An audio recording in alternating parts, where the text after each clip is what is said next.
Hello, and welcome to the course for educators of aging adults with intellectual disabilities. In this video, we are going to see examples on the use of ICTs, information and communication technologies, to support the process of care of aging adults with intellectual disabilities.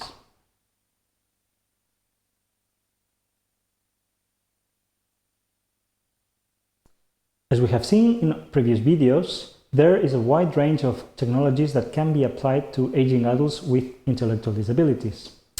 A paradigmatic example on this type of technologies is stimulus software. This software is used for the cognitive stimulation of people with intellectual disabilities and the rehabilitation of especially aging adults with intellectual disabilities. Stimulus contains a set of interactive exercises which aim at a wide range of cognitive processes and activities. All the activities are classified around functional areas such as attention, perception, processes, and memory, among others. And they're meant to be used by tablets or in laptops, computers with beamer, in which the user can see all the actions that are happening in the screen. Stimulus allows accessing for the description of exercises, recording and monitoring the progress and the results of these exercises, organize special routines for enforcing these special areas I was mentioning earlier, and also to monitor and track the performance of individual users. Up to date, the software is only available in Spanish and should be used under a payment license. Another type of technology, as we have seen in the previous video, is the use of virtual reality. Virtual reality possesses many qualities that give the rehabilitative potential for people with intellectual disabilities, both as an intervention step, but also as an assessment step. It can provide a safe setting in which the aging adult with intellectual disability can develop practical skills in a safe environment, because everything that is projected is virtual and thus not real, and involve not too many risks to the development of these aging adults with intellectual disabilities. Intervention with RV, virtual reality, are described in the groups for promoting skills for independent living, enhancing the cognitive performance, and improving also social skills in the way of a virtual world. 5 groups of studies are reviewed that utilize this virtual reality for reaching and improving some cognitive areas. Also, when promoting the social inclusion and independent living, we can find examples for visiting a grocery shop, preparing food, learning skills for orientations, road safety, and also manufacturing skills. There are several examples and applications around there. Augmented reality is a special case of virtual reality in which we combine the digital environment with the real-world context. In this way, a live video is streamed to the user in which virtual elements are placed in the real scene, providing this approach of that it's an augmented reality with more information that can be shown per se in the context. There are several examples on the use of this technology for leisure, such as Pokemon Go, but also for educational activities, such as, for instance, in museums.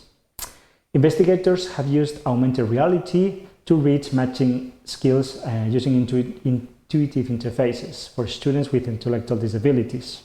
Not only were students successful, but they demonstrated a very high level of engagement and required little training to engage and to develop activities with these technologies. Also, as we have seen, there are several applications that can be run in tablets and also in smartphones. Mobile phones, but also smartwatches, are an alternative for supporting the training of educators and for implementing cognitive behavioral therapies. In a recent study, people were provided with a smartphone which was fitted with a time schedule of the activities that the people with intellectual disability should develop.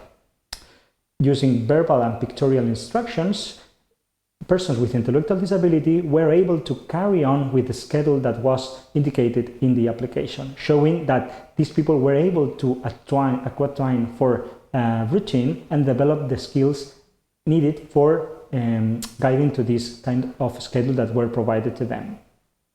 The SMART4 emitted verbal reminders with the name of the activity to be performed, and the reminder was then followed by instructions, step-by-step instructions, in which the people with intellectual disability could finalize the activity and, of course, obtain a virtual reward.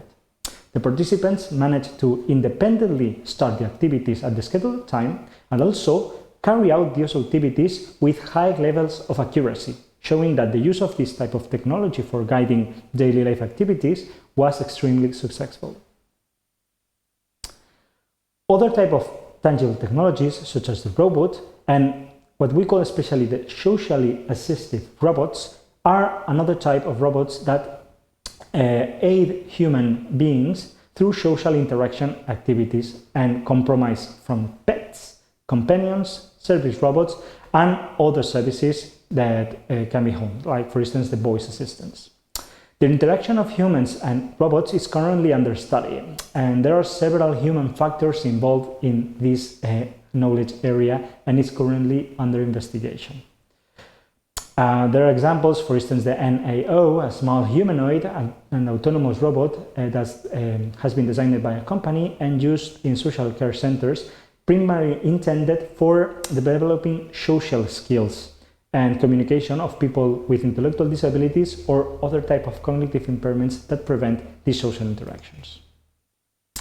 So, in conclusion, when we see this type of ICTs and current examples of them, we see that there is still need more research in this area, in the applications of ICT for supporting the development of independent living and also social skills and social inclusion skills, especially for people with intellectual disabilities. However, we see that the use of technology is promising for learning and for developing this type of skills. And actually, it's more important to illustrate the educators on how to use this technology on a daily basis. Thank you very much for your attention.